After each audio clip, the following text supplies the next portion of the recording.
took your favorite game and made a movie so bad you had to spew. What's a nerd to do? Well, listen to 8-Bit Movie Review with Josh and Andrew. It's 8-Bit Movie Review.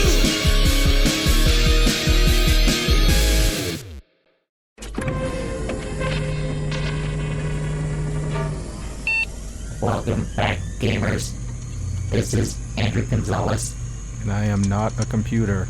and this is 8-Bit Movie Review, the podcast where we watch movies and series and discuss all things video games. And today, part of our I can't remember the thing that I created. Path to War miniseries as we lead up to our discussion of God of War Ragnarok. We discuss the 1983 Matthew Broderick movie, board games. Josh, would you like to play a game? I would like you to stop that voice. So the movie, no, but I'm annoying myself on this. And welcome to 8-Bit Movie Review. As I already said, if you're new to the show, we discuss movies and series based on video games and everything else, because if we only discussed adaptations, one of us would probably end up killing ourselves. Or Josh would kill me. That would I one probably of the two. would have just stopped doing the podcast over a year ago. Probably. I don't yes. think death needs to be the end of this podcast. You could just stop doing It's it. the only way out, Josh. Blood in, blood out. Blood in, blood out. So yes, this is our Path to War miniseries, and we are doing all things war-based theme. It's kind of more like a mega series because it's not like a mini series is Yeah. like 3 This or is like 4. 2 months. This is 2 months. But we're really getting excited to talk about our God of War Ragnarok episode. We got a couple more episodes to go. How many times have you beaten it, Andrew? Once I'm working on the 100%ing it right now. Cool. I've beaten it twice. So yeah, that's our updates right now. Josh has just been fucking crushing the game. I've been just taking my sweet ass time. I have, you know what? Nope, not going to say anything about it.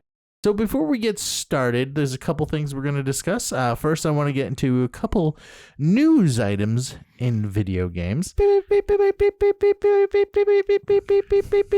new Mario movie was, I don't know. Second trailer late. I should have a new sting. I'll come up with that at some point.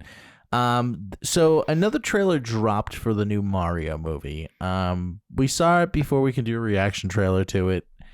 A reaction video to it, and it looks amazing. That's what looks great. I will say. It looks awesome. Everything looks great. Here's my only issue is this trailer was like, whoa, look at that. Whoa, this person, they're going to do this. They're going to do this. And I'm worried, is that all the movie's going to be? Yeah. Or is the plot actually going to make sense? Or is it just going to be like, oh, they're fucking go-kart racing. Oh, there's Donkey Kong. Oh my God. Yeah, this thing. it from what we see, it seems like they're gonna like explain why all these people who constantly fight each other get together in Mario Kart, and they're definitely doing Smash Brothers. Like they're doing a little bit of like all the games, from what I gather, and that could make or break it, honestly. Yeah. And they released recently, like, some people might be concerned, but we did change the facial appearance a little bit of Donkey Kong. It's barely noticeable. They're fucking worried about that, but they're not worried about the voice acting. Chris Pratt sounds fine. Everyone's all like, he's not Charles Martinetti or whatever the fuck his name is. It's not that, man. Like, it just doesn't fit. Every time he talked, it just didn't seem like it. It even almost seemed like it was just somebody input his voice over it.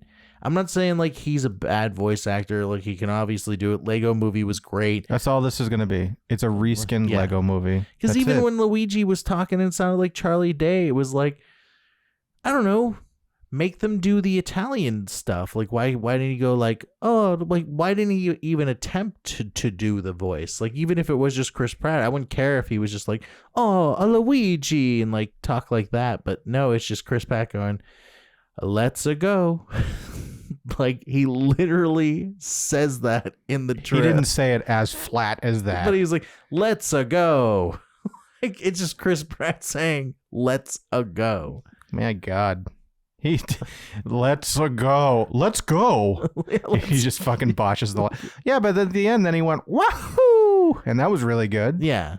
That wasn't good? Well, I thought that was good, but do you think that was really him, or they had the actual guy just for a moment? No, it was him. Like, hey, man, he's Did not you come in nailing and it. do a let's go or a wahoo? Fine. Oh. Yeah. Wahoo! Kat was pointing out that Best movie ever. that the toads say wahoo at the beginning of the trailer, like, and I'm wondering if that's gonna be like a call to, like, that's what the mushroom people do. They go wahoo. I think the mushroom people look great. I think they're gonna probably be the funniest thing of the movie. But again, it's just the voice acting. Like, Luigi as Charlie, like Charlie Day as Luigi. I'm just kind of like, okay, you know, you're not trying. Did to you want him to be like, Well, no, but these are Mario. But like I don't know. They could have tried a little bit more. These are recognizable characters. Like, they wanted recognizable people to sell I the know, movie. I know, but like, Names make money. I know, but why didn't I think they could have tried a little bit better? That's all Okay. I'm saying. Look at Jack Black's $1 billion. Bowser. It's going to make $1 billion. Jack Black's Quote me on Bowser that. sounds fucking great. I think he sounds great. Until as the Bowser. first time in the movie he goes, Zabadoo! And you're going to be like, oh, fucking Jack Black. This dude is Jack Blackisms.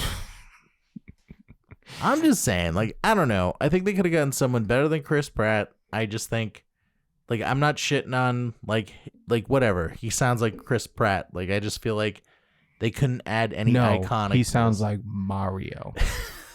Not at all. That's the new Mario.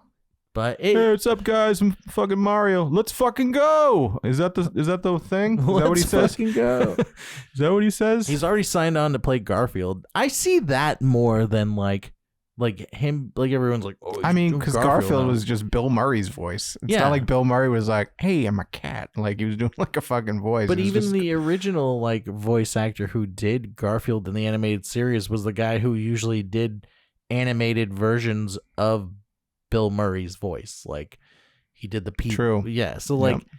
when they got Bill Murray, I was like, oh, that makes sense. But then you find out later he accidentally signed on for that movie. He didn't mean to. He thought he was signing on to somebody else, and then it was. That's why they make that joke in Zombieland. But I can see him I can see Chris Pratt playing Garfield. I feel like that voice kind of fits that character a little bit more, where I just can't see it for Mario. Plus, Garfield hates trans people like Chris Pratt. Oh, it's his church. It's not him. That's what his fans say. It's not him. It's his church. I still haven't found any proof of that stuff that people keep. I hate Chris Pratt because he hates trans people. I can't. See, it's not him. If saying, Arnold Schwarzenegger is one of those people that would beat the shit out of him if he knew that was true, knew that to be true, since he's married to his daughter. So the thing is like that. Yes, they are part of a church that is very unaccepting of trans and like gay people, but that does not mean, like, whoever's religion, you know, whatever. If you go to a church that's like that, but they're not openly practicing that themselves, or probably feel that way, they just probably really like that church. I don't know. None of my business. Stay away from religion. That's my plan. Because it just, you know, causes problems. And I don't know. Chris Pratt has never showed any signs of that just because he's part of that thing. It's mainly because a lot of Anna Faris fans are mad that they broke up. And they blame him. But not my Mario. Hashtag not my Mario. Everything I did like a 2-second Google search, and everything I see is people are calling out that he went to a church which, like you're saying, is not accepting of gay or trans people, called Hillsong. And he says, I've never gone there. I go to this church. Yeah, so who knows if that's true. And also, newsflash, people, probably the church you go to is also not accepting of trans. Hey, and guess gay what? people. Most Catholic churches fucking protect priests raping children. So there's that. And the fucking Pope knows about it. Yeah. And he is just like, no gay South people. Park fucking nailed it when they talked about that. And it's like, Yeah. That's know- fucking real. And there's real proof. So This fucking shit where like, oh, Elliot Page hates Chris Pratt. And he's like, I don't know why you hate me. I didn't go to that church. And they're like, yes you did. And he's like, yeah, I don't know. That whole thing's weird. Like, I think just some people like to.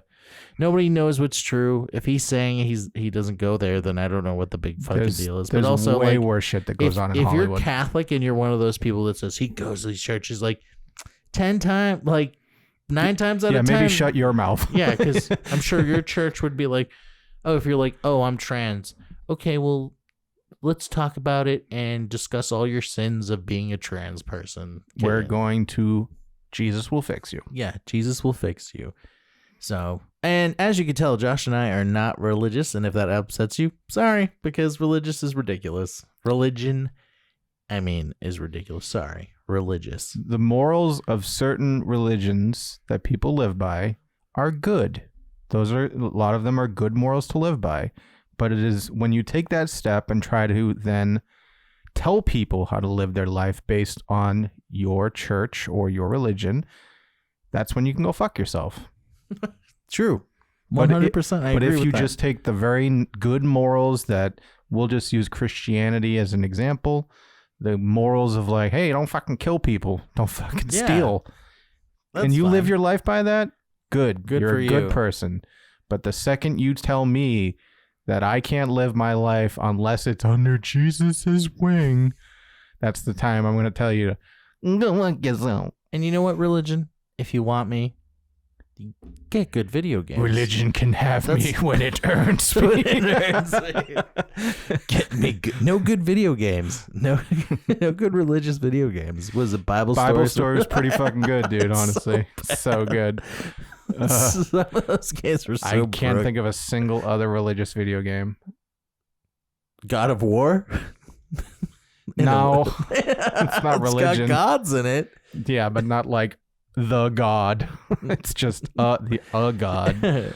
Well, I think in one of them, actually, Is that what the next game is going to be? Is you kill just God? I think you go in- to heaven. I think in one of them, Jesus was supposed to appear, and you were supposed to Nice.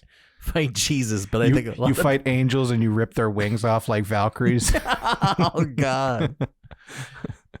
Dude, that sounds sick. You have defeated Jesus. You have defeated Jesus. you have earned the cross. He just carries a giant crucifix. And he throws it like Castlevania, like comes back like a Comes back. boomerang, but it's like a big 7-foot cross. Just fucking annihilates people. Jesus,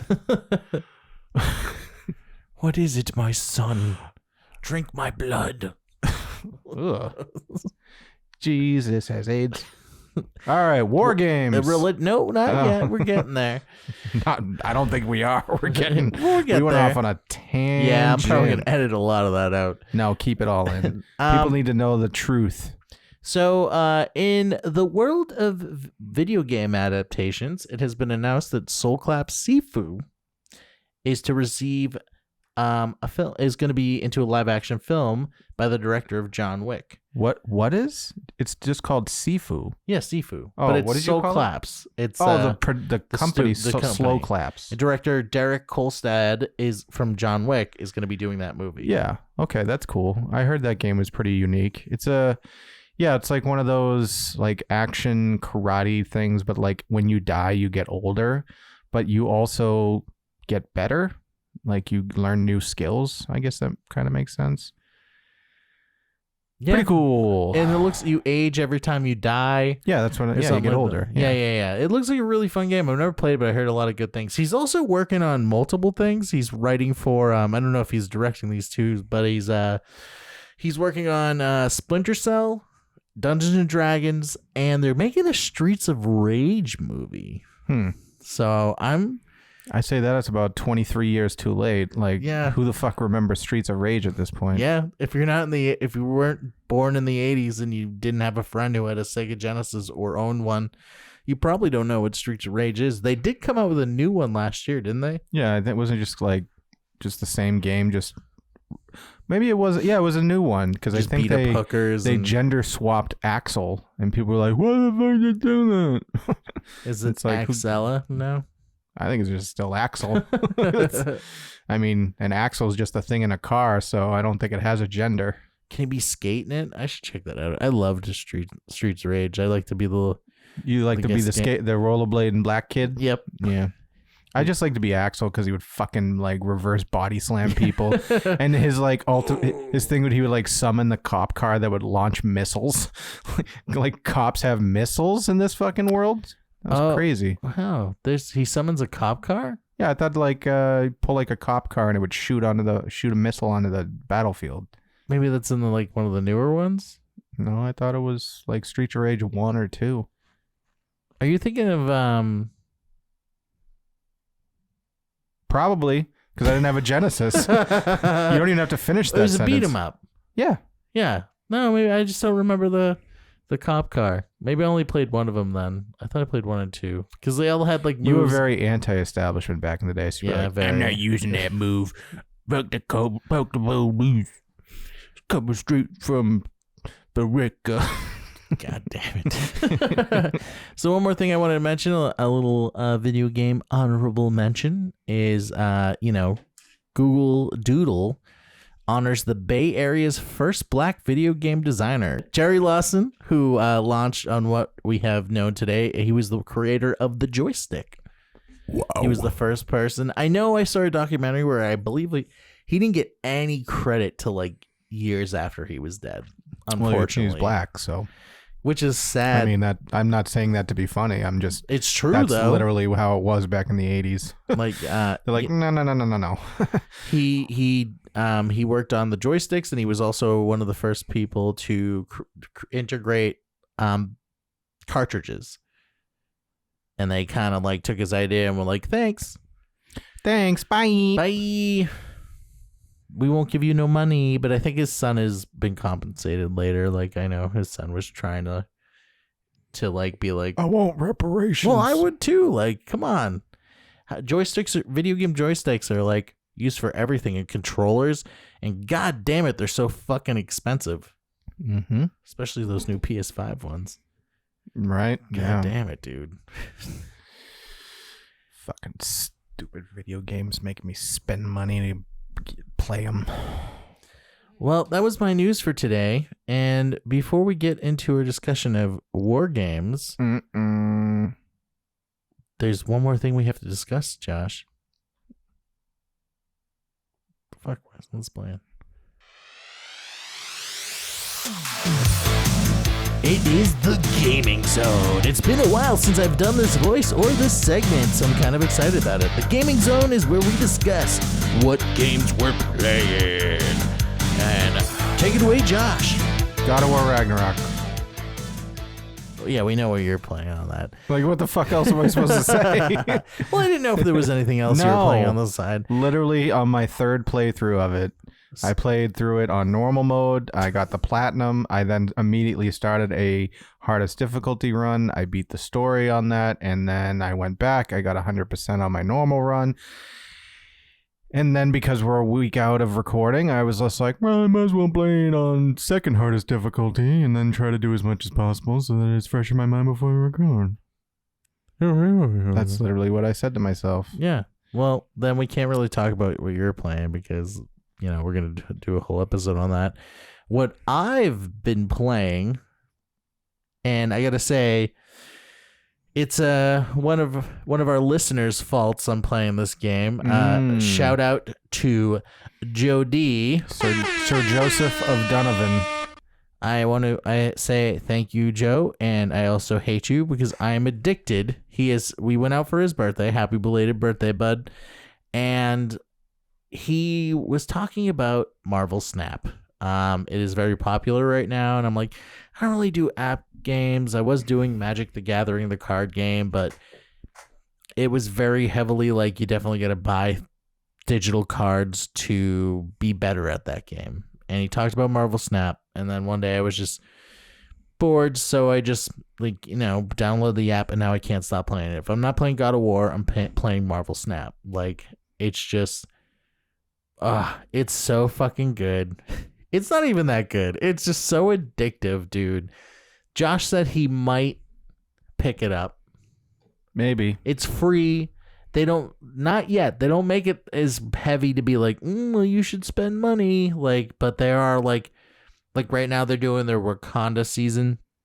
And in order to get any Black Panther characters, you have to pay the $10 for this month to get like the season for season pass thing or something. Yeah, I think Joe D said he does that. Yeah, it's fine. Depends on how much you play a game, because if you're playing it every day, what is $10 compared to how much that you're spending in a game? True. That's how I look at it, especially with mobile games. But they also make it that you unlock characters like all the time. Yeah, like, and I'm doing pretty good with the deck that I have right now. But it's a lot of fun. I enjoy it. I would like, because I know some people playing it, and if you pick it up, Josh, if you can play people but it seems just random all the time. Yeah, I don't know. I might pick it up. Joe D and I guess now you have been talking about it a lot, so I follow a couple Hearthstone streamers, and they've played it a couple times, and it does look interesting. It doesn't seem like as much of a commitment. No, and it's simple. The rounds are like, I don't know, 5 minutes tops. Yeah. Like, it's pretty quick. And they make it that, like, it's pretty quick. Like, they have a timer and everything. Sometimes you could tell that somebody's busy, and I'll, like, snap to up the ante, because I'm like, oh, they're probably, like, at the grocery store or something. So I'll get all their precious cubes. Andrew likes pubes. I know.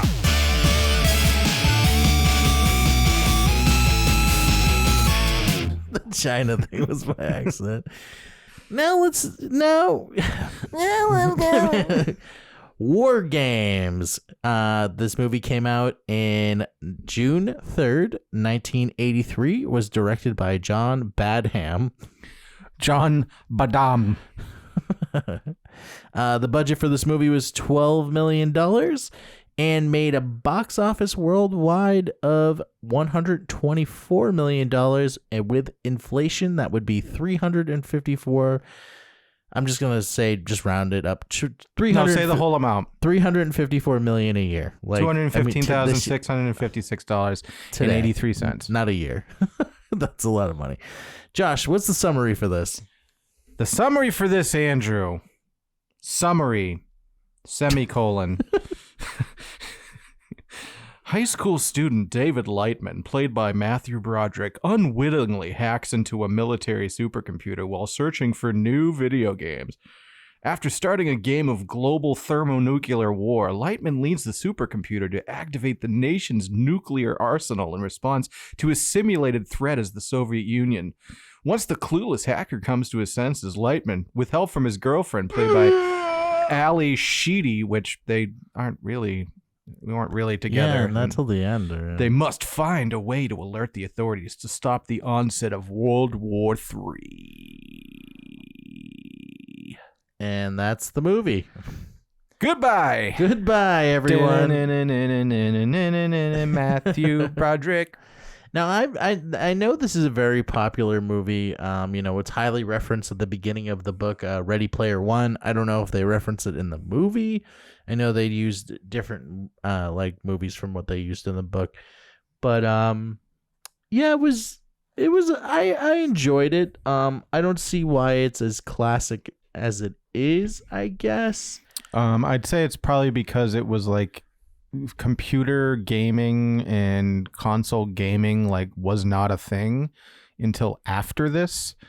Because this is 1983 and Nintendo is not out until 1984, so I believe. Everything was just PC based. Yeah, so this was it. And people were like, holy shit, I could hack into the fucking government's nuclear weapons if I get a Macintosh computer. Wait, I can only fucking play Oregon Trailer.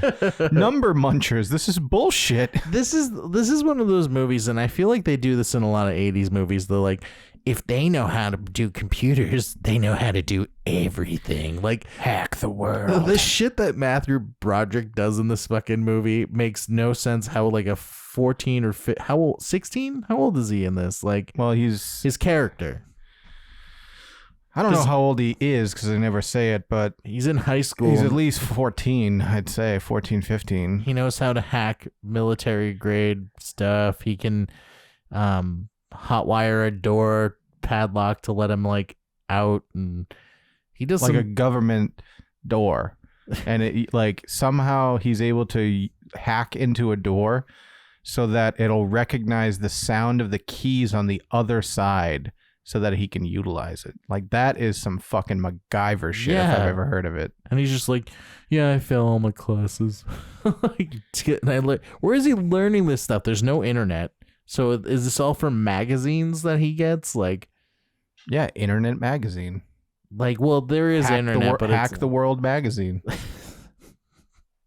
he even like gets a free phone call by like shocking the phone with like metal or something like that, and like he just from a piece of trash he picks up off the ground.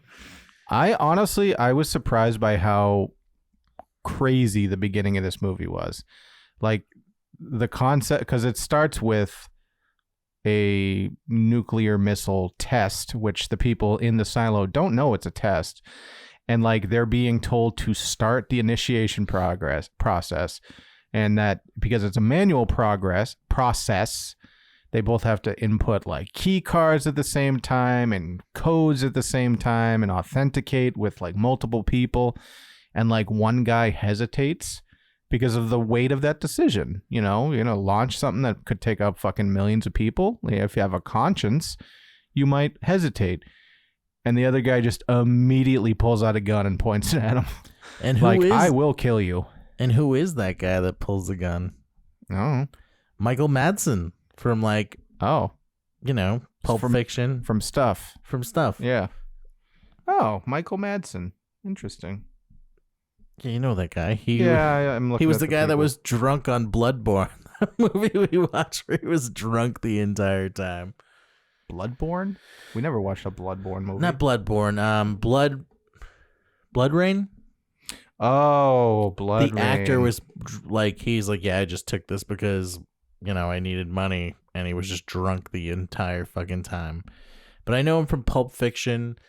What other fucking movie? I think he's also from he's in a bunch of shit. I can't think of it off the top of my head, but like, Pulp Fiction's the one I know him from the most. When Yeah. he's like pouring the gasoline on the cop. Such a fucking great scene. But Pulp Fiction? You mean Reservoir Dogs? oh yeah, Reservoir Dogs. Yeah, I was going to Jesus say. Christ. Yeah. Jesus. Cheese and crackers. Cheese and crackers. But yeah, that's crazy that they're just like, that seems legit. Like, that's probably, I mean, it's true. They're if- saying 20% of the people that they have in the tests in the silos, 20% of them don't turn the key. I mean, could you? Do you think you could? You've committed to that job. You've been trained countless hours to do it. But then the weight of that actual decision when it comes time, because I'm sure there was like 4 years they sat in that thing just doing their little tests and checking stuff, and nothing like that would ever come up. But then it does. And then do you actually have the guts to fucking pull that trigger Yeah. and wipe out 1 million plus people? Yeah, that's a lot to think about. But also, he was like, let me get someone on the phone. Like, no one's called us. What's going on? Like, and it's crazy that the other guy pulled the gun out on him. He didn't shoot him, though. What's the point? He'd be like, dude, I know you're not going to shoot me. I'm not going to do this. No, I think he did pull the trigger, but it was a test, so there wasn't bullets Oh. in it. Well, we didn't hear, like... Yeah. So yeah, no, nothing. Yeah, he didn't shoot him because there was no bullets in it. And then they But they were testing to see if they do it, and that's why they started the process of like, hey, can we maybe look into, computer AI running this thing as opposed to people? Because with people, there's emotions, conscience. We know the military doesn't like that. Fuck that shit. No gays. Well, I was just saying, they can be it now. They can be it now. That's all I was saying. No gays. Well, they can be in now. They can be in now. Yeah. But, you know, they end up finding out that, like, maybe a computer would be better at this. And so much stuff goes wrong right off the bat. Like, so, like, there was a lot of confusion for me in this movie because, like,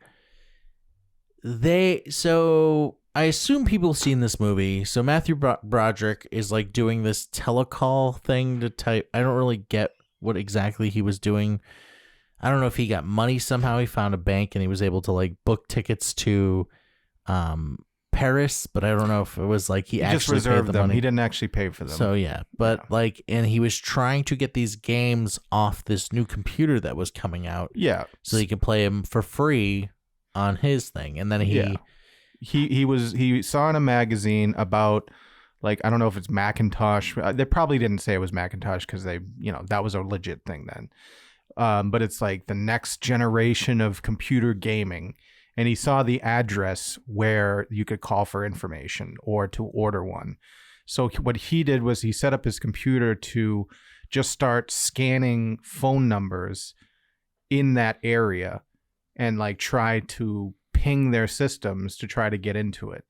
And the first thing, like you said, was he actually got into, like, a reservation service for LA airport or an airport out in that area.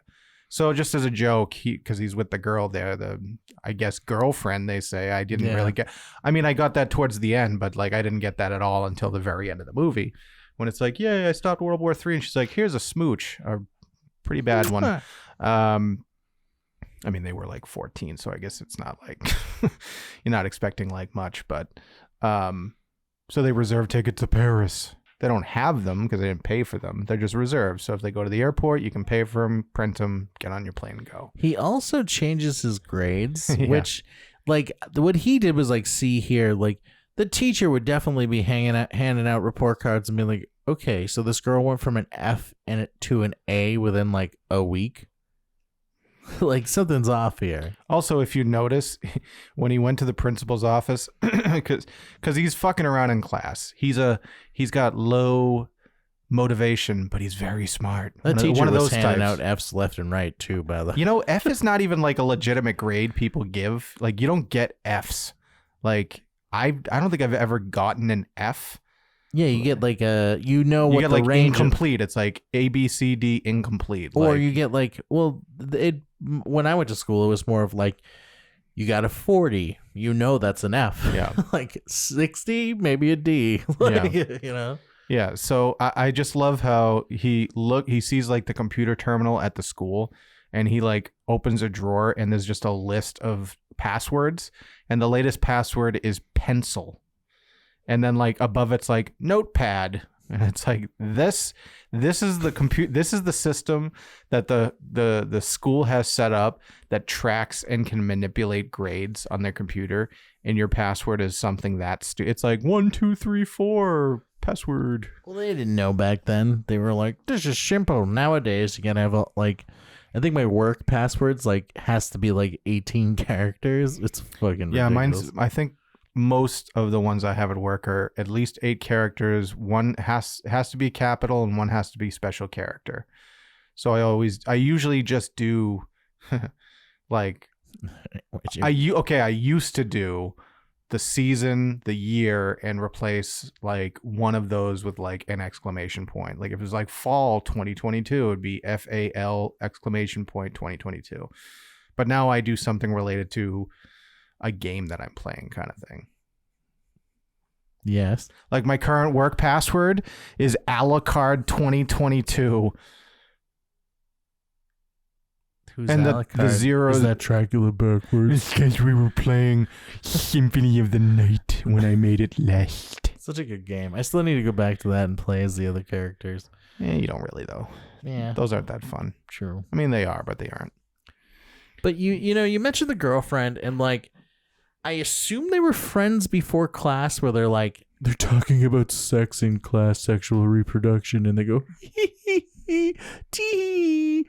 And like he says something, and then like she's like, "You want to ride home on my moped?" And like he's like, "Sure, I want people to think I'm gay." I Hop was on, like, sweetheart.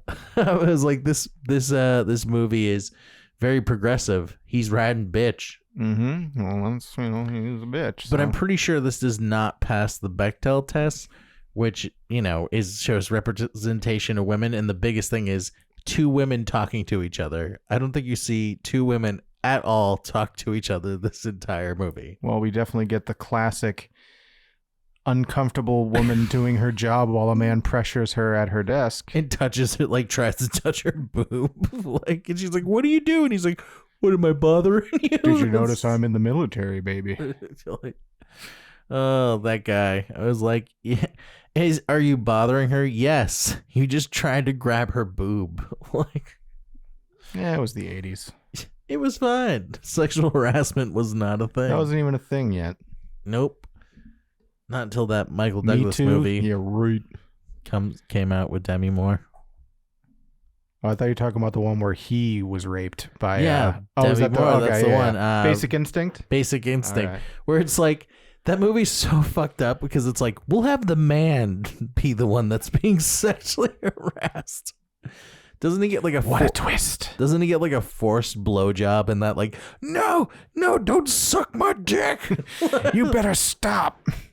Oh, God, I hate how good it feels. I was like, this is so messed up. I wonder how many women watched that and was like, oh yeah, that's what I do at work. I don't get sexually harassed by men all day. I sexually harass them.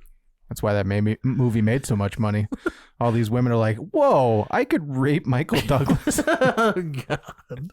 That's sick. Next movie we're doing is Basic Instinct. Oy.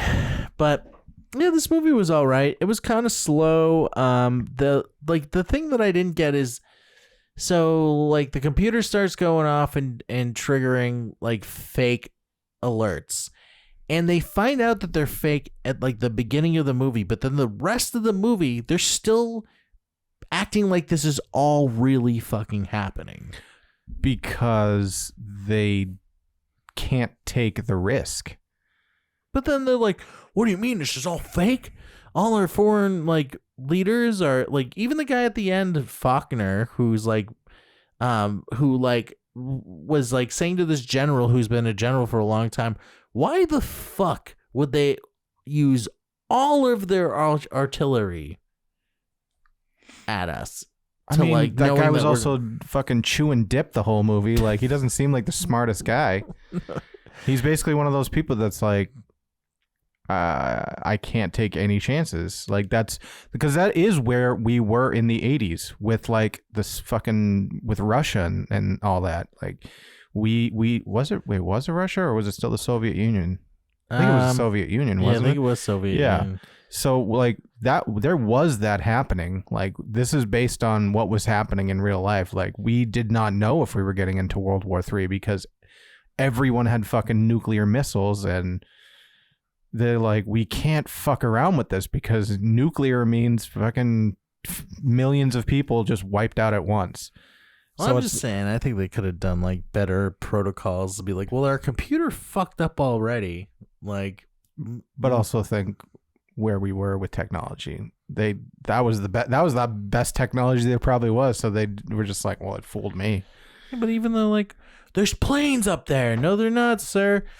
We gotta nuke them. Like, nuke the invisible it's Wonder Woman, and they have she's up there. Yeah, I've read those Wonder Woman comics. Like, she's helping the Soviets. What do you mean? There's no submarines? It's just, I noticed you didn't wash your hands in the invisible bathroom. That general cracked me up every time because he was either chewing on tobacco or he just had a stogie that he was smelling everyone. True, he never lit it. He was playing for the look. I don't light it. Thanks, Will Smith. I'm not Big Willie style. So the actor was Barry Corbin. You've seen him in tons of things. Like, I didn't know his name until like this, but you've seen him like especially older in a lot of things. Yeah. Apparently he improvised like almost all his lines, Of like everything he course. did. And he probably improvised this one line that I wrote down that I was like, what the fuck did he just say? I'd piss on a spark plug if I thought if it'd do any good. Oh boy, yeah, it sounds like an improv line. That sounds improv. Well, keep it in there. Like, damn, sir, that is just no. They probably were like, hey, can you do it again? And he's like, no. And they're like, oh, okay. Well, Nope, I can't. I'm Jod Badham, so I can't really talk back to this actor. Yeah, he I think he was very popular, very Popular. popular at the time. They also introduced a lot of characters in this and then just make them disappear. Like we had two hardcore nerds, very fucking hardcore nerds. Like Yeah, like before anything happens, before he. No, actually, I'm sorry. It's after. It's before he actually gets into the computer. He finds this thing and he sees like a list of games, but he's not able to play them, and he wants to play them, so he goes, I don't know, to some sort of IT place where these one ultra nerds. I guarantee you that guy's like in Revenge of the Nerds. I would not. No, be he's surprised at not. all. But he was a typecast for super nerd in He like was so every obnoxious. 80s movie. He was bad. He was bad at being the nerd because he's like,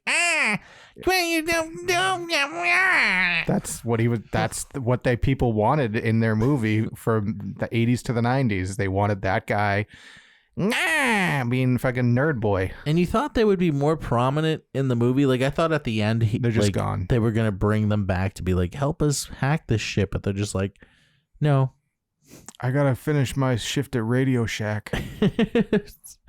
Yeah, there was a lot of things that like they didn't really need and stuff like that.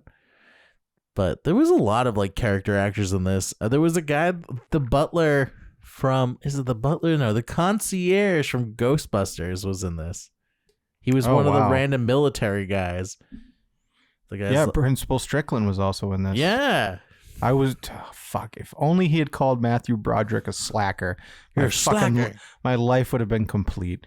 He also wasn't in this movie that much because I only Or noticed if he him in was, like he was two like scenes. silent. He was just like, he was just like, there was that guy with the dip the whole movie, and then there was like three government guys that were always like, and they would say the same bullshit like, why should we do this? Why should we rabble? Yeah, and he was one of them. yeah. We needed more Strickland. And you know what's kind of funny too? Like, think of this, like how they were like, oh, Matthew Broderick's in trouble. We're going to arrest him and all this stuff. Hacking was actually not illegal till 1990. Like, how fucked up is that? That's crazy to think. Like, because but they also, I mean, hacking, has its own charge now. But they were getting him for fucking espionage. True. Which is like, you don't go to jail. You don't get found. it just seems like in the 80s, they were just constantly like, are you a Russian spy?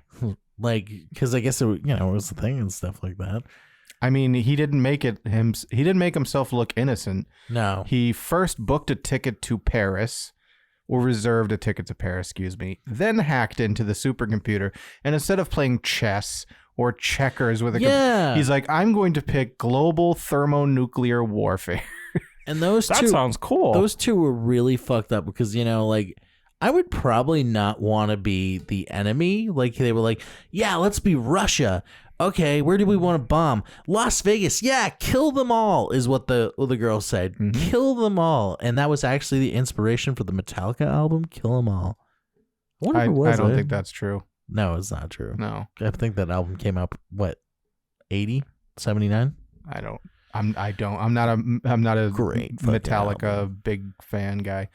They're pretty cool, but I'm not like, this album was put out in July 17th, 1983, which got 17 tracks and made this man sold as in one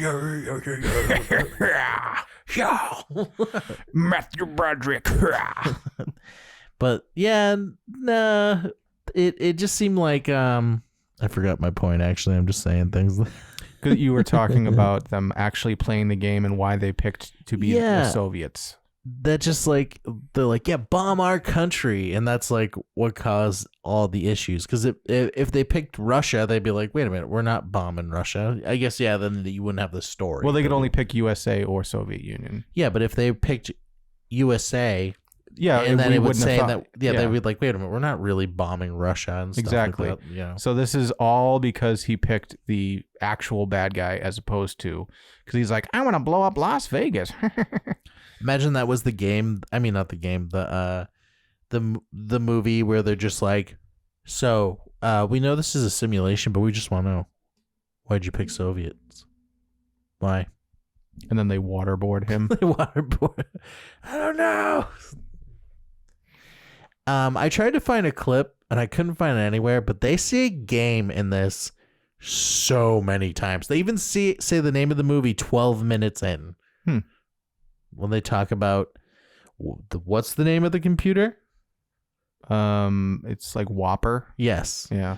Which is a play off of, there is actually a military supercomputer that's a play off of. It's called Burger. Yeah. BRGR. A real computer NORAD once used to predict war strategies. Yep. And what does Whopper stand for? Do you know? I don't know what it stands for. War Operations Plan Response. Oh, And cool. I guarantee you Burger King was like, yeah, use it. Home of the War Operations Plan Response with cheese. Wet Whopper with cheese. That's making me hungry. And No. you know, when we first meet Matthew Broderick, he's playing the arcade before school. And it always baffles me in some of these movies. Also, that kid that took over for him, was he not in school? He's homeless. Like, he actually was like, oh, take my game. He's like, I just want the quarter so I can buy a piece of candy. I haven't eaten in a I don't year. want to play this game. I can't eat it. My fingies hurt. And it just baffles me that, like, when they show in movies, like, kids doing things before school, like recreational activities, and be like, shit, I'm gonna be late, I gotta go to school. How late is school back in the day? Because when I woke up for school when I was younger, I rolled out of bed, got my backpack, and just went to school. I didn't like... Yeah, I would have to walk like 25-30 minutes to elementary school and high school when I lived in Malden. I didn't have time to like stop at like a store and like, Yeah. oh, let me flip through. There was one time that I planned out and I left 30 minutes early so I could stop at a comic book store on a corner right before my school, and I like looked at 2 comic books, and that was it. Yeah. That was one time. And also, like, you know, Arcades aren't open You at know- 8 o'clock in the morning because it'd be before 8 o'clock. He'd have to get up super early and be like, all right, gotta hit up the arcade before school. I'm gonna wake up so early. Gotta go to bed early so I can hit up that arcade before class. No, that's not realistic. Yeah. And again, why wasn't that younger kid at school? Again. He was homeless. Homeless. Ay, ay, ay, ay. Do you know that the largest hacker convention in the world is called DEF CON as like a homage to this movie? Like, this movie kicked off like so many things. Like, there wasn't really like any defense against hacking until after this movie. They were just like, holy shit, like, we didn't think of this. We didn't even know it was a thing. I'm sure some old general's like, what's hacking? So like when I eat my wife's cooking and I spit it out. Not my joke. That guy's joke. That's so bad. Well, I mean, yeah, hacking was not even a thing because the internet wasn't a thing. Until the internet was made available for use in a non-government function only, no one could even try to do that stuff because you couldn't get on the internet. There was no internet. Yeah, it seemed like, well, I don't know.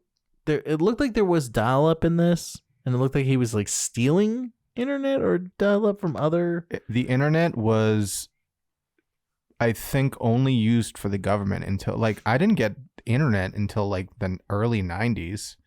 Like, I got a computer, but it didn't go on the internet.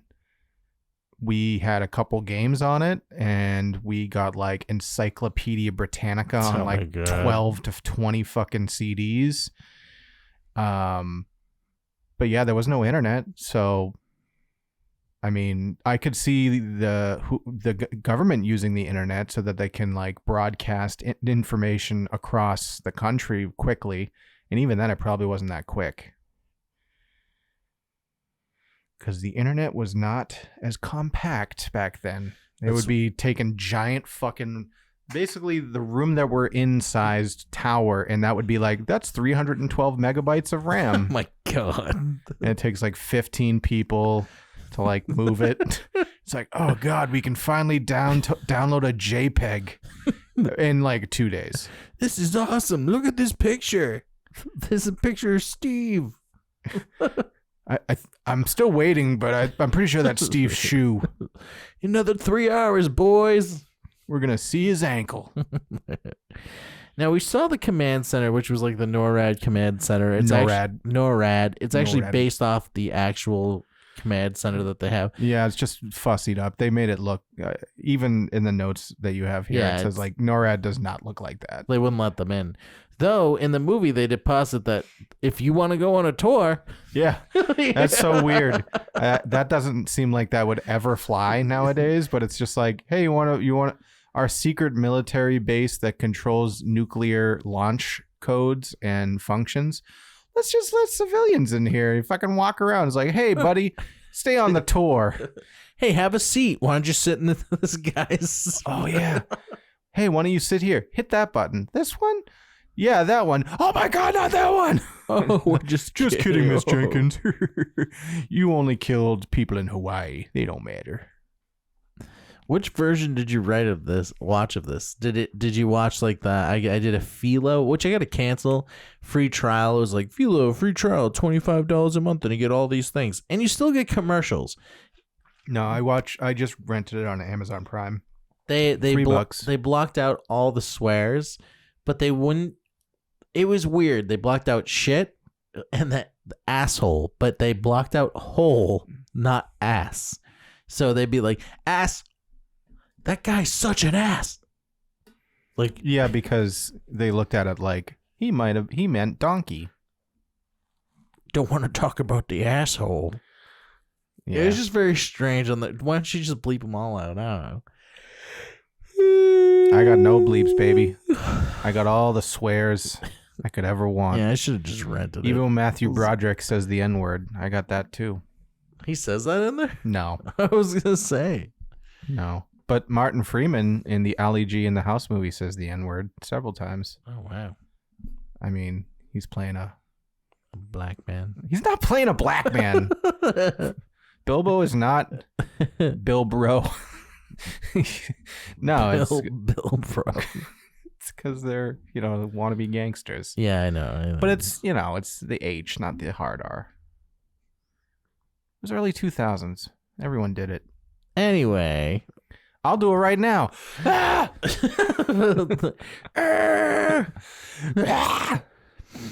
I forgot. There was something else I was going to bring up about what we were talking about, but now I forgot because I'm hungry. So, after he escapes the facility, because he does get arrested by the government for espionage, because they're like, hey, when you did all that fucking stuff, we could trace that to you. Yeah. Pretty they, simply. They got him coming out of a really nice looking 7-Eleven. Did 7-Elevens look that nice back in the day? I mean, 7-Eleven seemed pretty cool back then to me.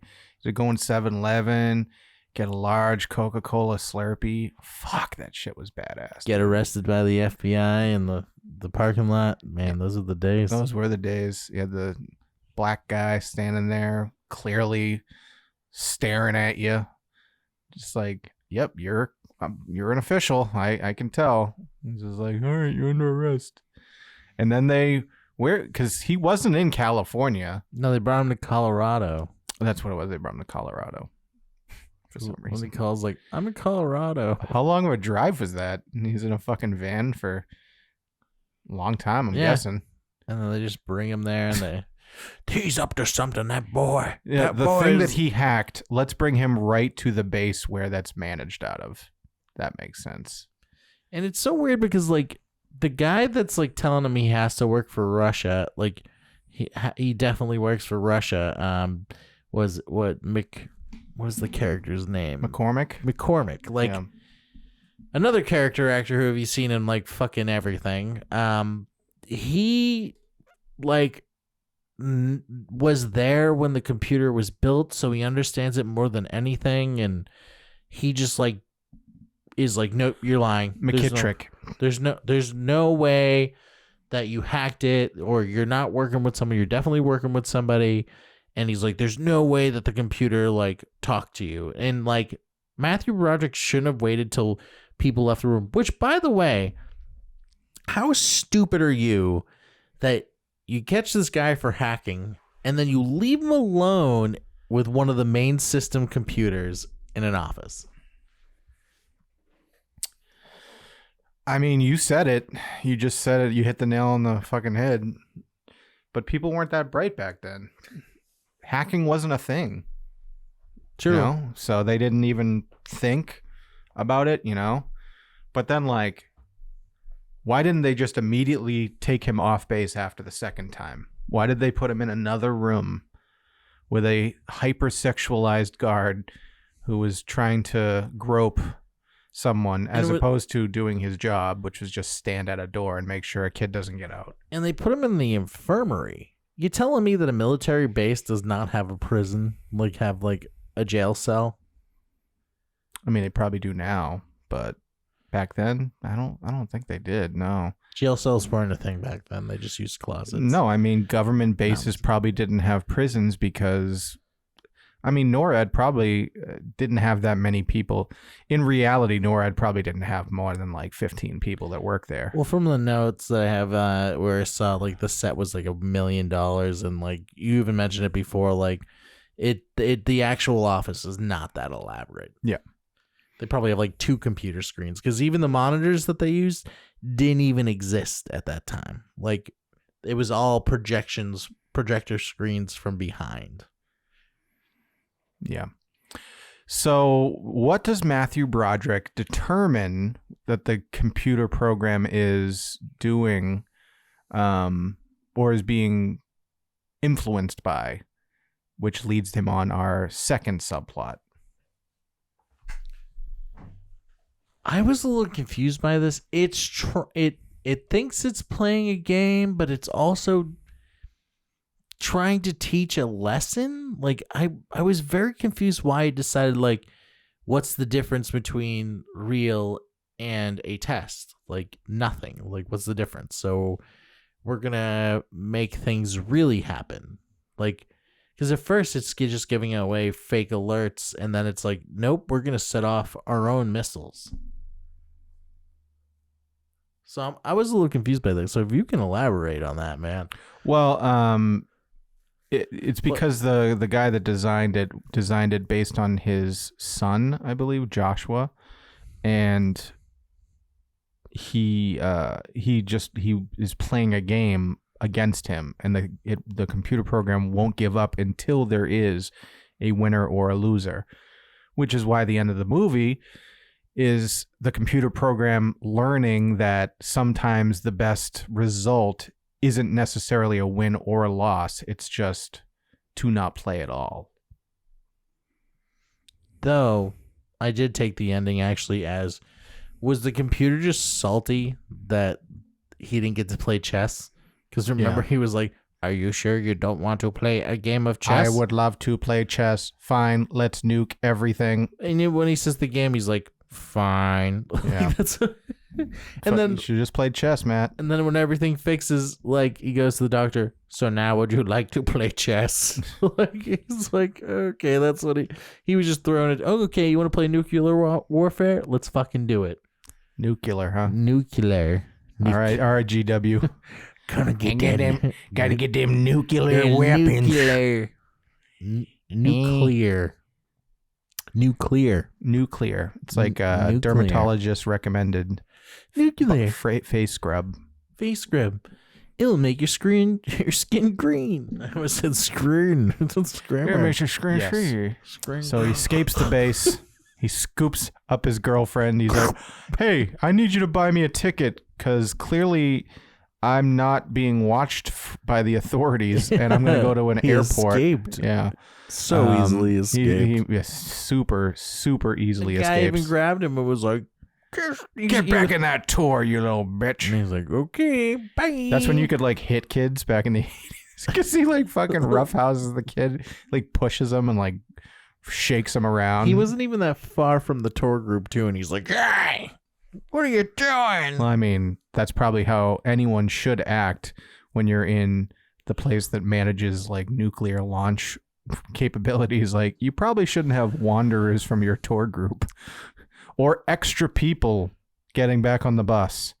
Yeah, I was wondering that too. How do they not have a roster of people that they're like, all right, and Mr. Adams and this person and then this person is like, hey, who are you, 14-year-old kid that looks like he has been in a prison cell? What are you doing? Yeah, well, like you said, there should have been a roster, and plus also this guy stuck with them all day. You don't think he would have like, oh, I don't recognize this kid. Hey, kid, where are you from? I was on the tour this whole time. No, you weren't. There was only like 8 people on the tour. You could totally know who was part of that tour. That guy just did not like his job. Yeah, he's like, whatever. It's probably somebody that stole some information. I don't care. Yeah, I think my favorite part of the movie is when they get to the lead developer, who I guess the government faked his death or something. Who's like insane and just like obsessed with dinosaurs, and he's just like, yeah. He wanted the nukes to go off. How did he not get arrested? Because he was like, it is fine. We'll be evaporated and we won't feel anything. I don't know. Like, I didn't get that. I was like, why he just wants to die? And then like, I had a change of heart. Get in my helicopter that you couldn't see on this small island I live on. Well, because he brought up his son. Joshua. My son. Joshua. I definitely am not religious. Yeah, it was weird. He was flying like a dinosaur thing. Like when they come up on his island, they got to his island pretty easily. Yeah. Not only they took a ferry to it. A ferry to this guy that is supposedly dead, and he's not really hiding out. He's just kind of in his front yard and being like, oh. "Hi, I'd like a ticket for the ferry to go to that shamed and excommunicated doctor who is the government made him basically dead, and now he lives in a hut. All right, one ticket." And is obsessed with dinosaurs. Yeah, where else? What else is on that island? If he lives in seclusion, why is a ferry go to his island? Yeah. Just his, because he even said, like, where did those other people that were on the ferry go? Because they got off the ferry and they were immediately on his property, and he's like, you're trespassing. So he has there's a personal stop to his land, and he's supposed to be hiding out. Mm-hmm. Yeah, that didn't add up. No, he was not needed in this at all. He didn't really resolve anything at the end. No, yeah. I mean, Matthew Broderick convincing the computer to play tic-tac-toe with itself. It's because they had the conversation about tic-tac-toe. Yeah. He was like, you can't beat it. I mean, you could.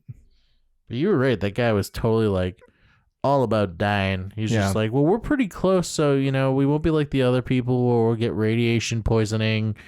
We'll just be immediately evaporated. We won't feel anything. It'll be great. Yeah, also, if you have epilepsy or are light sensitive, don't watch the ending of this movie. I wrote in my notes, I wonder how many people had seizures watching the end of this fucking movie. It reminded me of the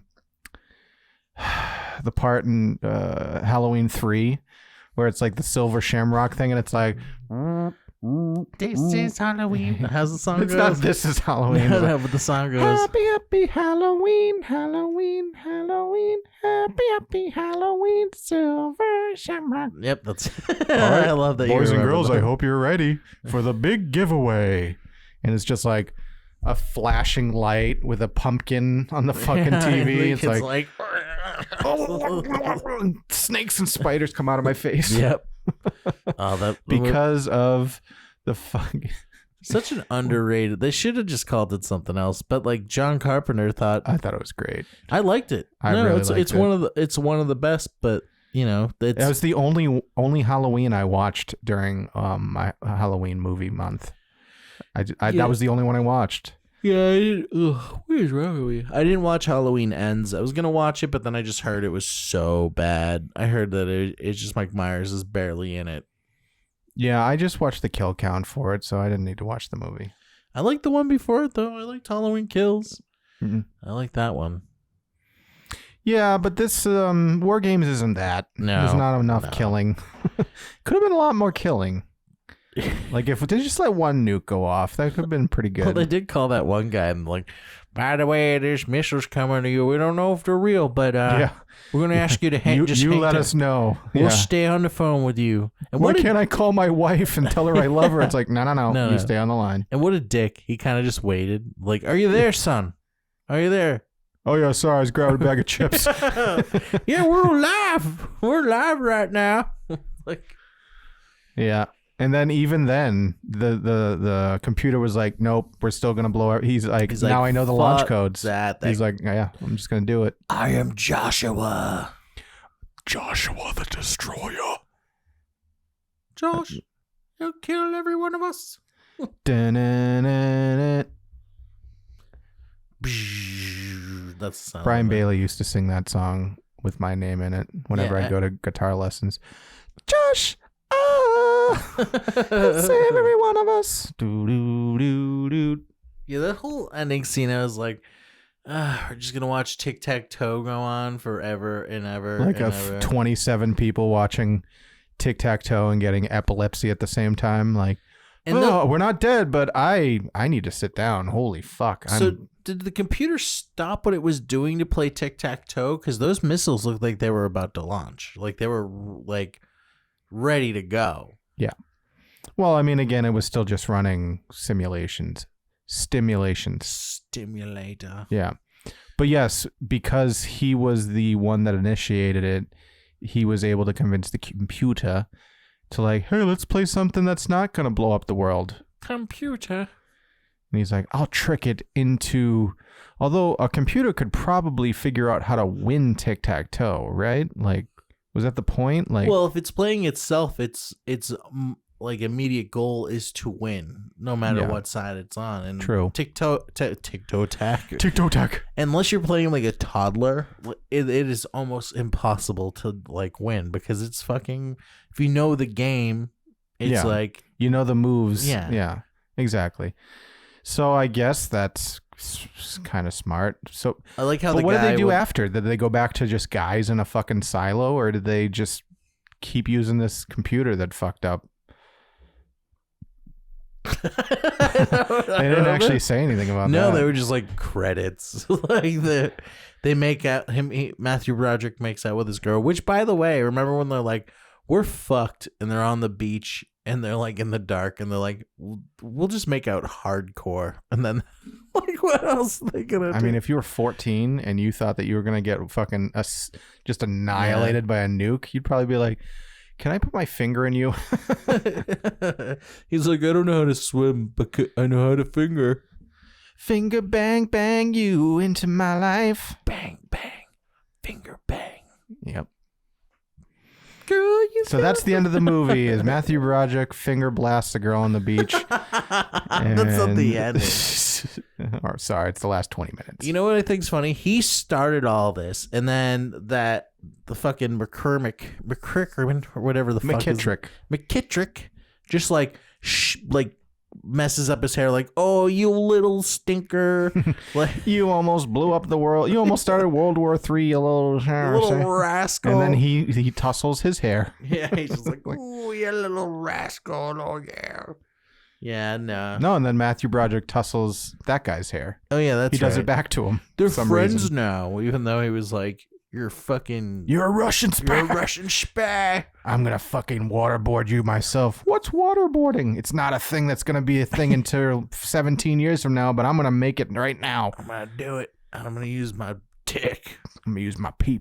Gonna drip pee from my dick onto your head. Wow. So that's the war games. Waterboard games. I muted my mic. Yeah, you did. Yes, you did. Let me see if there's anything else in my notes that do they not have? Oh, I have like, who's this guy driving them? Because the doctor who created the Whopper picks them up and like they're right near his house. Like the sandwich or the the computer thing. Oh, okay. The crazy guy on the beach, Falcon. He's like, I'm going to bed, and then they're like not far from his house, sitting on the beach, and he chases them with a helicopter instead of just going like, "Hey guys, I got a chopper, let's fucking go." And then the next scene, well, they have like the general like saying, "Yep, we're gonna bomb them," and the next scene is they're just in this Jeep flying and it crashes into a fence and there's just another guy just running with them being like, let's go, get them in here. Like, did he call someone? Who is this guy? Like, is there a deleted scene we're missing here? No, I just think the movie wasn't made very well. That guy was probably going to have like a line and then he was just like, yeah, we don't want to pay you. So he didn't give his line. He just, you run. Let's just run. Let's go. What else I have here? I have Russian jokes at a time like this. I don't know what that means. I don't remember. Oh, fun fact. This is Matthew Broderick's film debut. Yep, this was his first film. Oh, another thing is too, like, so they got hacked. And there was like a false, they talk about how there was a false like alert. The media knows about this. They told the media. Mm-hmm. Isn't this something that you would think they would keep under wraps? No. No, because if they think that the threat of a nuclear strike is real, yes, they have to tell civilians that shit. Absolutely. Oh, I guess. I don't know. I feel like something would be secret. The government, just imagine the backlash. The government knew about nuclear strikes on U.S. soil and didn't tell the media so that they could alert people because there was no internet. So people's only way of getting any sort of news, breaking news, would be to watch TV. So just imagine who lives after that. And they're like, oh, the government didn't tell that we were getting strikes. But it was fake, though. They knew it was fake. But if it wasn't. True. You know? I guess. Yeah. There's one thing we didn't talk about. The parents. Matthew Broderick's parents are the weirdest parents ever. By the way, that dad's a genius, because I never thought of this with Corn on the Cob. He takes. Oh, dude, that was so fucking unique. I was like, what's he doing? And so for everyone that hasn't seen this movie, it's weird how they focus on that too. Like they give him a whole 40 seconds of just like, I'm buttering a piece of bread and yeah, he butters a piece of bread. And if you like Corn on the Cob, you know how much of a bitch it is to butter it. Like it's kind of a pain in the ass. And he just butters a piece of bread, puts the corn in it, and then rolls the butter off the bread onto the corn. And I was like, this man is a genius. Like, he was the true War Games the whole time. And then the corn was raw. There was something wrong with that mother. Yeah. She didn't cook the corn. And she's like, yeah, it's great. It's nice and crisp. That's not how it works. It's not an apple, bitch. Yeah, but he should have known that corn was not warm. Yeah, when it was cold. when he was putting cold butter on a cold corn on the cob. Yeah, they were just really weird. But he was a genius for that. I'm gonna do that the next time, because then you get corn and you get a piece of buttered bread. Yeah, that's fucking sick. Oh man, I'm thinking about it right now. Oh, just putting it. Go to Chili's and be like, can I get a piece of bread and butter and a thing of corn? Corn and cob. That's all I want. That's all just I want. Corn and cob. Hey waitress, you want to watch this cool trick? I learned it from a movie from 1983. Watch this. Like, wow, yeah, they have like 1,000 fucking things that do that now. No, she goes, you can't do that. That's copywritten. Yeah. Only Matthew Broderick's dad from 1983 War Games can do that. I also have a note that they made sure to put Matthew Broderick with no shirt on a couple times, and it's just weird because he was just like a lanky kid. Yeah, he's just a kid. And like, all right, why don't you take your shirt off? And like the girl's like, you've been missing school. What are you doing in here? And he's like, got no shirt off, and he's just like, oh, just doing all this hacking just makes me so sweaty. I don't think they said hacking even once in this movie. Hacking was not a term. Yeah, but that's, I don't know but still what I'm saying is Yeah. like, you know, he's just at a computer and he's like, oh, so hot. Hacking, yeah, it's hot work. It's hot. It's hot. Well, speaking of hot, Josh, is there anything else? Nah, I don't know. That's not makes any sense. Yeah, that doesn't make much sense. So I think that ends our discussion of war games. Yeah, it's a very straightforward movie. It was very simple concept, unique for the time that it came out. But other than that, by today's standards, it's a bit laughable. Dated. It's a bit dated. It's a bit laughable. Bit dated, yeah. So let's get to our scores. Matthew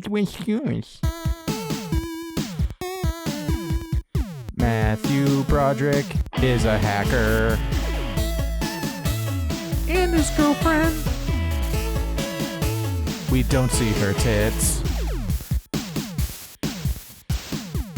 Well, since this is not a video game movie, we are going to score this on 3 categories that are not the same as our normal ones. Mm-hmm. And well, 2 of them are. Mm-hmm. Mm-hmm. So this first one is how cheesy of a movie is this? And if you're wondering, yeah, that's a pretty cheesy movie because this is from the 80s. So you look at this stuff and you're just like, wow, how far we've come with technology and the ease of transmitting information across long distances, and it's just a lot of, yeah. So could you possibly score this 2 ways? Because back then, would it be as cheesy as we're seeing it is now? Well, I mean, this doesn't necessarily use 80s cheesy tropes. Like there wasn't like, from the beginning, I did not think that, ooh, this is like the female, like the girl he's going to fall in love with. It's just, she was just someone that was swept up in the espionage. Who they kind of knew each other. She's never been to his house, but she knew the dog. That dog that just stood in the front yard, no leash. It's a good dog. Good boy. That dog's dead now. I mean, I'm sorry, but it's true. That dog is long dead. Dog lives, man. It's alive. It was an Airbud. No. Same dog. No. I'm pretty sure that dog's dead too. Yeah, it should be called Airbuds because there was many Airbud Well, dogs. there is Airbuds. There's No, one I with the mean like puppies. plural because that dog was never the same in any movie. Guaranteed. Yeah, but there was one called Airbuds. I don't fucking care that there was actually a movie called Airbuds. That's not the point. It was about his puppies. It's about his puppies. I'm just a little puppy. Hey. I'm just Arrested Development. No. Parks and Rec. Parks and Rec. Hey, Ron. I'm just a little puppy. Oh, I like your mustache. I'm just a little puppy. Yeah, that's what I meant. Parks and Rec. Yeah. Aziz Ansari. So what are you giving was this canceled. Is he? Yeah, it's bullshit that he's canceled. He's Though. not really canceled. It was such a stupid thing. Like, He's more canceled than people that are worse off than he is. That are worse he than still he is. put out specials, and But he's not in them. He's been shunned. He's been blacklisted. he was in that Parks and Rec thing, the quarantine thing. He put out comedy specials after the fact. It's just crazy. He was gonna make a movie, and then he had to cancel it because Bill Murray was being creepy on set. Yeah.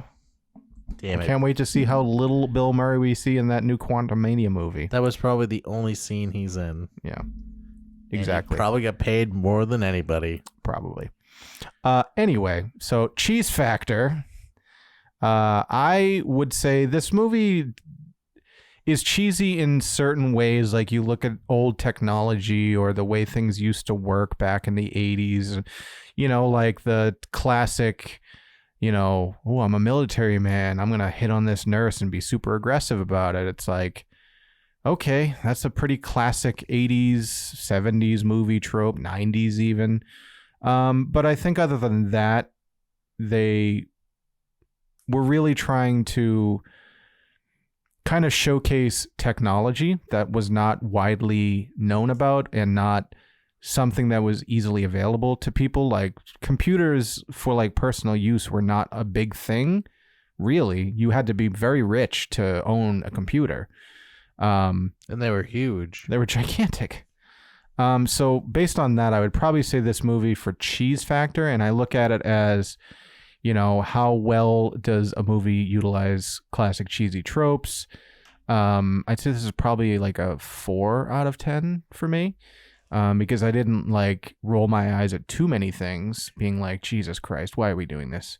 Jesus Christ. Jesus Christ. Cheeseless Christ. I'm probably agreeing with you on this. I'm going to go with a 4 because, like, it was a pretty straightforward movie. Like, you know, it didn't, like you said, rely on those 80s tropes. It was just very, I don't want to say flat, but it was like pretty basic. Yeah, it had one plot and one subplot, and Yeah. that was it. Yeah, and it didn't really focus on like what's going on in the 80s. Like, Yeah. you really, the only thing that gave away the time difference was the technology. That's about it. Yep. There wasn't like, you know. So 4s across the board. All right. Next topic is how influential was video game? Wait, what? How influential was video games and did it work? Oh, like how? Well, I you thought can this was word supposed it to be better. like the effective use of video games in the movie. There you go. I think Say was that. kind of what we were doing before. I think I wrote it down incorrectly. So I mean, I'd say because we'll say it again. I'm going to edit out all the incorrect things. So the second topic is effective use of video games in the plot. And I'd say that it is a part of it. It was very minor in my honest but it opinion. is also very minor because he did that one thing, and that one thing cascaded into all these other problems. We only see him play Galaga. He plays Galaga. That's it. But I wasn't even talking about, I was just talking about like the computer game aspect of it. Like him hacking into that and being given the option to play games, thinking he's playing a game. He's not. He's playing real nuclear war. But even though that's so little time spent on those aspects. So I would say this is probably like a 2 out of 10 because he does the thing and then that is it. And that pushes the rest of the plot for the movie is just he did the one thing with the video game and now He's all of these MacGyver. other things happen. Yeah, then all these other things happen because of it. Yeah, I'm just agreeing with you on everything. I'm also giving this a 2 because it wasn't the primary focus. Even though that it says in the description, video games, that was the drive, and then it was just like, oh, he fucked up, and then we're just mainly in this war room for like the rest of the movie, like, and you don't see that arcade really much. I wanted to see that arcade a little more. Reminded me of the arcade from Tron, the one at the beginning where he's like, Or is it in an arcade? he's an arcade. Before he goes in the game. Yeah. All right. So last category is, was this a good movie? And I'll let you go first on this one. So, I know this is a classic, and I know a lot of people really like this movie. It wasn't a bad movie. You know, it was pretty good. It's interesting. Would I see it again? Probably not. You know, it wasn't one of those movies that hit for me as an 80s classic. You know, supercomputer fucks up and almost causes World War III because of Matthew Broderick. Like, cool. All right. Maybe if I saw it back then, I would be a little like, oh my God, but we've seen this adaptation how many times? Terminator, baby. We've seen like computers and AIs like do this over and over again. Yep. But I will say I was highly entertained. Well, let me back that up. Don't say highly. I was entertained. Yeah. So you know what? I'll give it a 5. 5 out of 10. Like, it wasn't bad. I would suggest it to people that were like, oh, hey, you know, if you were born in this era, you might enjoy this movie if you haven't seen it. But I give it a 5 because it didn't give me all my 80s nostalgia. And also, if you were not born in that era, this movie's going to be boring to you. You're not going to find this interesting because the technology is just laughable. old. Yeah, Yes. it's like I remember the first computer I used, and they looked like that, and they barely did anything. So I can only imagine how this person at the beginning of computers could figure out what he was figuring out. And I understand that was the whole point. Like, he's a genius, he's a slacker, but he's a genius. But It's because he's bored at school. yeah, that's not. Just kill fucking animals like the normal person. Jesus. What? You just strangle a neighborhood cat until the light goes out of its eyes. And then laugh when they put those posters up. No, you don't laugh. You're just like, well, now I to gotta yourself, bury not the out body. loud. And You don't sit there and go, you're not going to find your cat. gotta know what it feels like at least once. So for me, that was a good segue. I agree with you. I think this is a very middle of the road movie. I would give this also a 5 out of 10. Because I was born in the 80s and did see these very early computers. Yeah, there's somewhat nostalgia there, but just a lot of it doesn't super add up.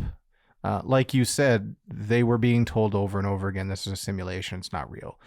But I can also understand that, you know, this looks like fucking World War III. You really can't just take the word of some fucking nerd, some nerdy scientist dude. You got to be like ready if this is real kind of thing. But yeah, I like you said, I wouldn't be like, I gotta watch this movie again. This isn't like that. So I would also give this a 5 out of 10. I don't think it's the worst movie. I think if you are from around that era, you probably would not hate it. I didn't hate it, but I didn't. There was also not a lot of meat on it to like really discuss and like poke fun at. Exactly. Like we said, there's the main plot, then there's like a very small subplot, and that's it. There's nothing really else. They introduce characters for them to just fall by the wayside, and that's really it. That's all I got. 5 out of 10. Not the worst, not the best.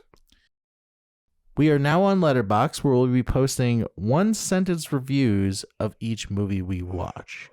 I'm going to go first. My 1-sentence review of this movie is an entertaining classic that shows how silly technology used to be. Okay. That wouldn't be the review back then. So back then they'd be like, oh my God, Yeah. this blew my mind. But like anytime there was like those giant floppy disks and he's pulling them out, I'm like, oh my God, this is so fucking silly. Yeah. All right. So I guess my 1-sentence review would be, by today's standards, very dated technology wise, but it was an important movie that pushed console and computer gaming into the forefront. That was beautiful, Josh. Thank you. This fucking. All these are right off the top of my dome. Every week, Andrew writes his down, puts it in a summary. Thank you. That's for you, buddy. This is Now also let's go for to you. Chili's. Aria. So that ends our discussion of war games. But if you have any opinions or anything you think that we should do to improve the show, or if you have any comments, or if you want to hear more of my great impressions, you can reach out to us at 8bitmoviereview@gmail.com. And you can also, wait, I forgot, Josh, because that's also the number 8bitmoviereview@gmail.com. And you can also hit us up on our Facebook and Instagram. Or if you want to listen to our backlog of movie and video game discussions, you can go to our website at anchor.fm/8bitpod, which will also lead you to all of our streaming options, which includes Apple Podcasts and Spotify. Speaking of Apple Podcasts, if you leave a 5-star review, you can also leave a comment, which we will read at some point live on the podcast. I'm Andrew Gonzalez. And I'm Joshua Edgington. And we will speak to you next week.